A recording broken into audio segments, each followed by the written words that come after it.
Hello everybody, how's it going today? Glowplasma here to about Märchen Crown at chapter number 26. This chapter is called Tranquility, and I don't really want to spend too much time on this intro today, but of course, as many of you know, the last Märchen Crown video I released was all the way back in 2025, and I'm currently sitting down here recording this video on the 6th of March of 2026. So of course, it has been a little over 2 months since the last Märchen Crown video that was posted on this channel.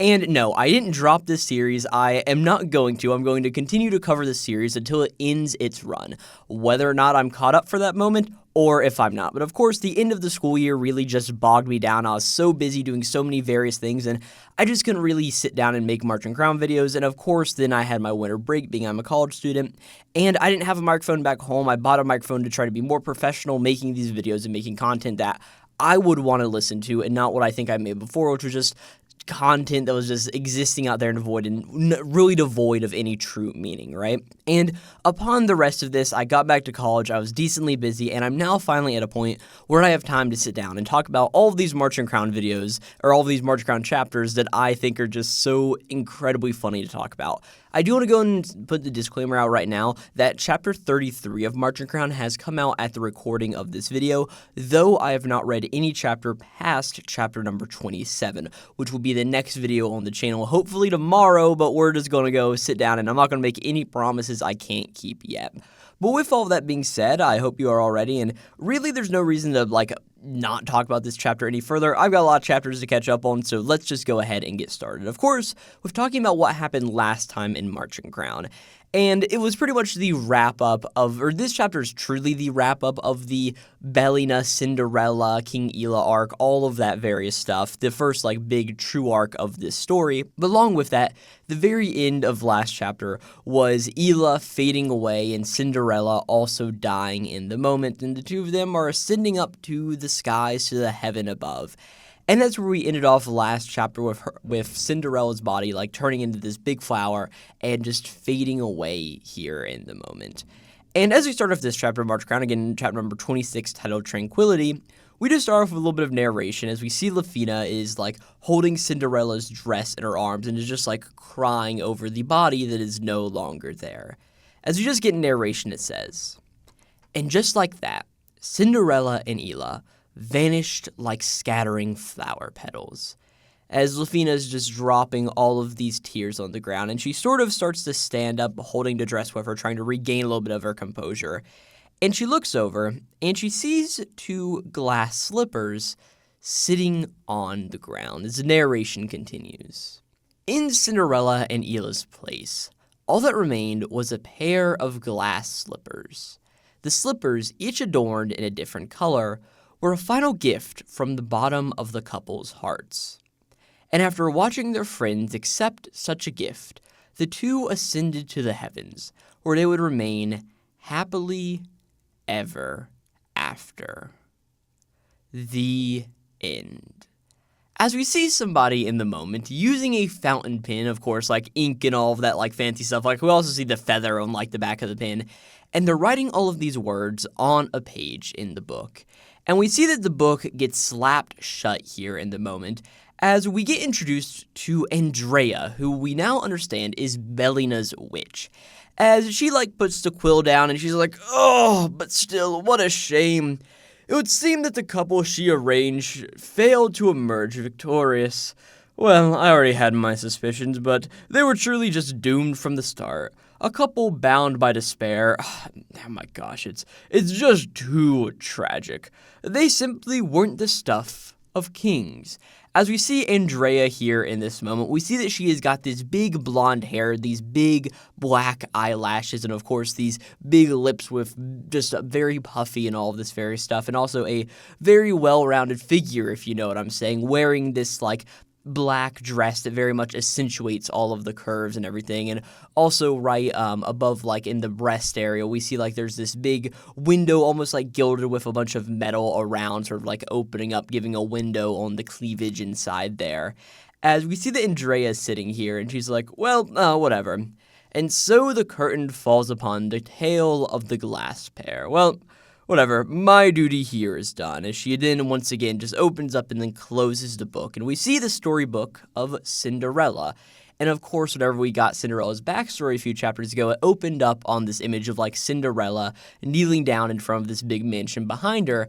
And we see this is the same book in the moment, which is a very interesting like little bit of an idea that the storybook that we read all of that tale from was actually what Andrea wrote into the storybook here in this moment. You know, it's a little bit of like a weird, but I don't know, it's a pretty just like full circle kind of moment. Of course, as we will be learning a little bit more next chapter, but I'll talk about it in this video because I think it just works well with this chapter as well. The idea that like, hey, all of the witches, each pair has a witch associated with them and all of this various stuff, and the witches want their pretty much like wards, their pairs to win, so presumably they can get something out of their pair winning the Märchen Crown pretty much.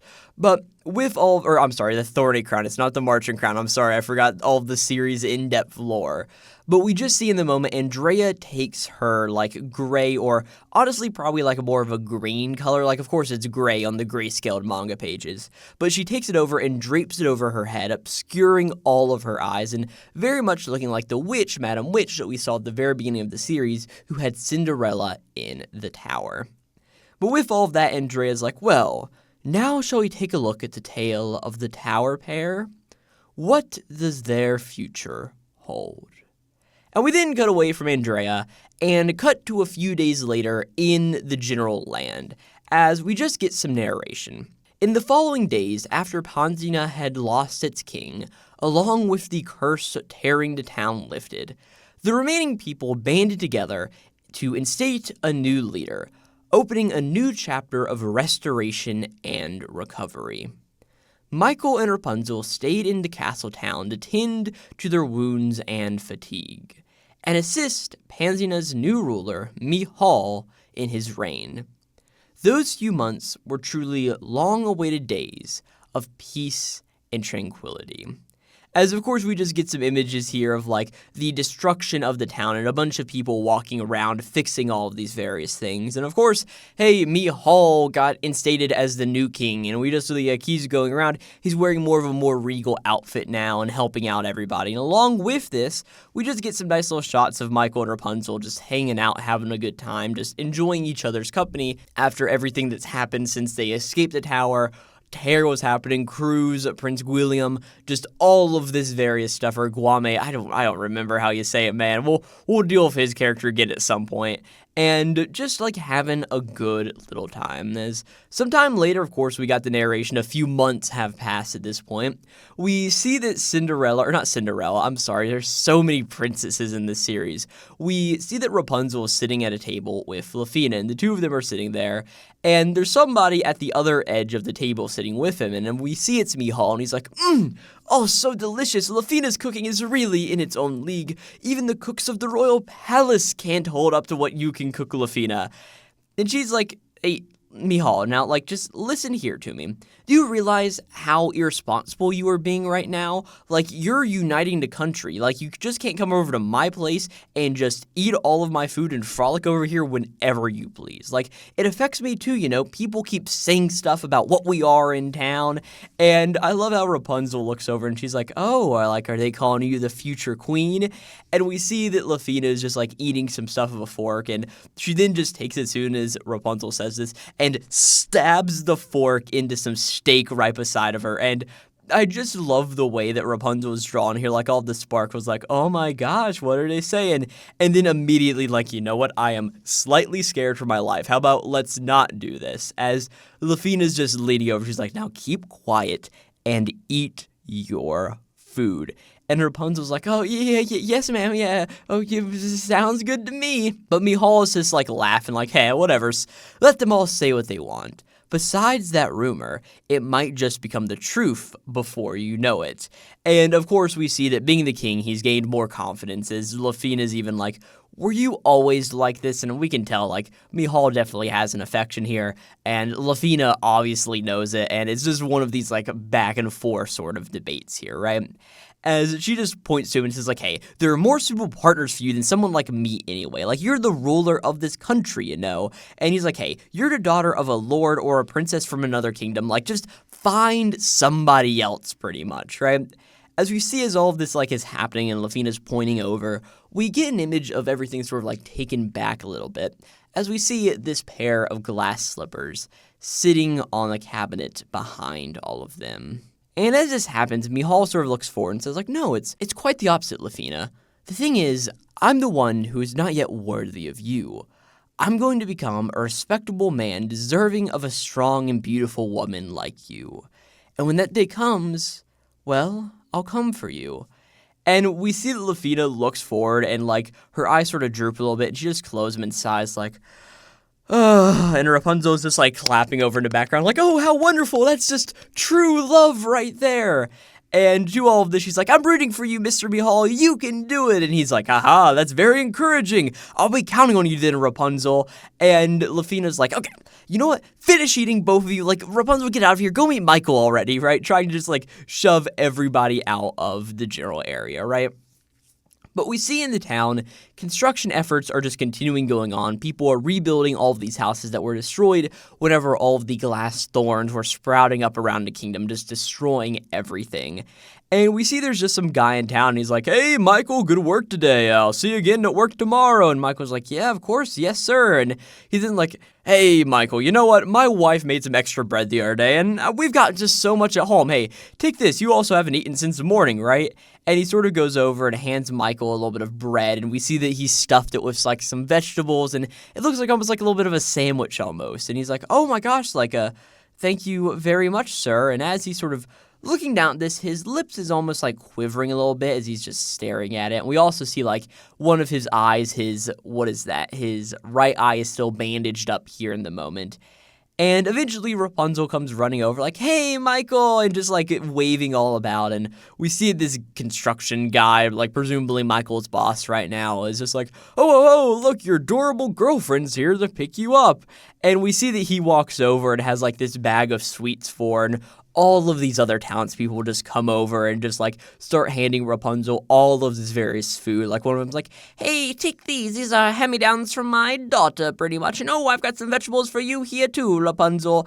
And they just, like, load up all of her arms with all of this various stuff here. And Michael is like, hey, let me carry some of that, as the two of them are walking alone back to, presumably, Lefina's house. And Rapunzel is just so happy, and she looks over at Michael with a lot of adoration, and she's like, man, this town, it's just so tranquil right now. Like, it'd be nice if the two of us could have met in a world like this. And he's like, yeah, for sure. Ela and Cinderella referred to their tragic fate as a tale that someone else had written. And I'm honestly scared. I wonder if it's the same for us. The fact that we met one another and had to fight those two, and we may have to keep fighting from here on out as well. But you know what? None of that matters. The two of us will decide our own fate. Who cares about a duel or some crown that grants people's wishes? As long as I can be with you, nothing else matters. And we get this really just cool page here on number 13. Or we get this cool panel here on page number 13, as it's just Rapunzel looking over in very much adoration at Michael, and Michael just, like, standing here declaring all of this stuff here in the moment.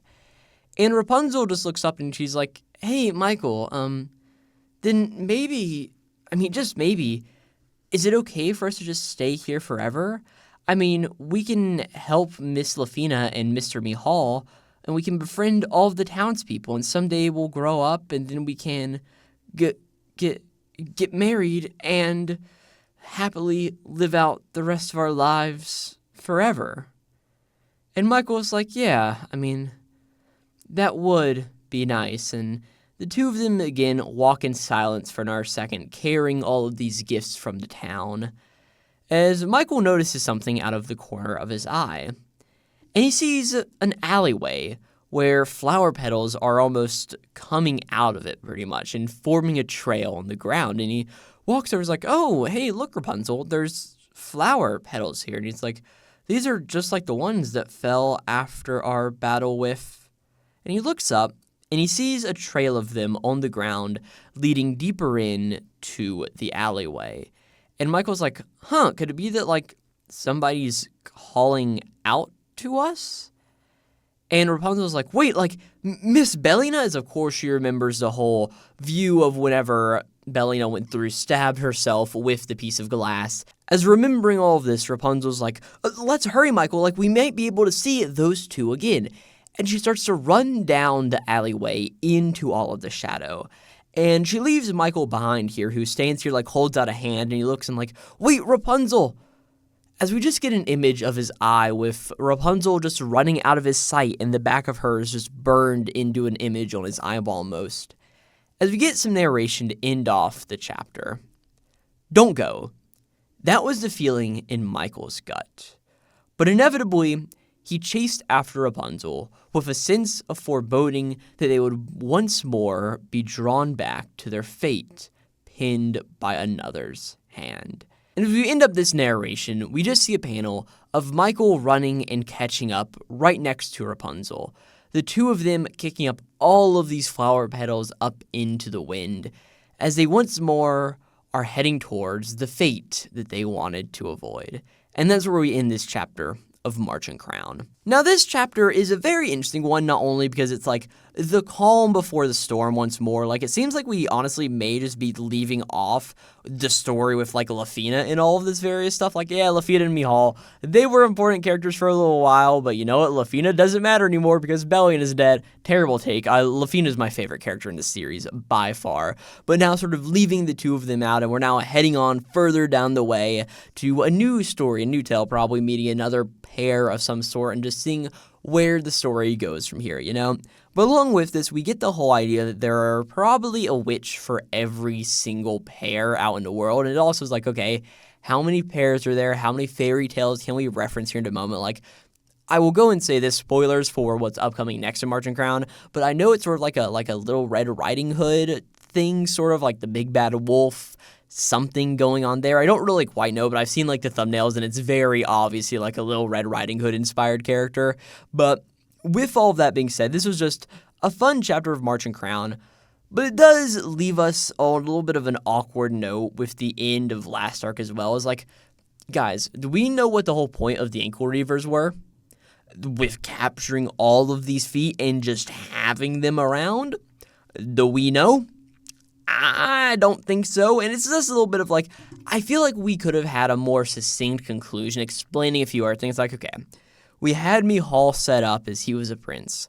Wow, he's now the king. Who could have thought it with Ela being dead? And okay, I guess Michael and Cinderella are spending Michael and Rapunzel are just spending months here in the town. I don't know, I feel like there's still a little bit done in this chapter that's not amazing at the end of the day. Like, there could have been a lot more wrap up to properly do, but of course I understand this series isn't doing particularly well. Like, I'm pretty sure the two most recent volumes have come out for this series, and I actually don't know how they are selling. Märchen Crown Volume 1 sales. Maybe we can get some, like, Oricon rankings or something right like this. Okay, so after a little bit of research to here, I've actually never looked at Shoseki rankings before. And, I mean, I've been a manga fan now for about 6 years, but this is like a new step for me, you know? But going through and taking a look at the rankings for February 20th of 2026, which was one day after when this volume released, we can see that the third volume of Märchen Crown actually debuted at 296th place, which is definitely better than what the second volume of Märchen Crown ranked at, which was about 383rd, but still a little bit less than the first volume, who was about 220th there. So it seems like the series may be gaining a little bit more popularity as we go on, but definitely, like, as somebody who's been reading the series and can see all the flaws that are definitely written into it, I can see there's a reason this series ain't selling really the best. And I don't know how to particularly calculate all the numbers to be like, oh, well, if it did 296, that means that it must have sold like 3,000 copies or something. I'm going to be real, I really don't know how to explain all of that. But at the end of the day, that's really all I got to say about Märchen Crown chapter number 26. I will see you guys next time for chapter number 27 of this series.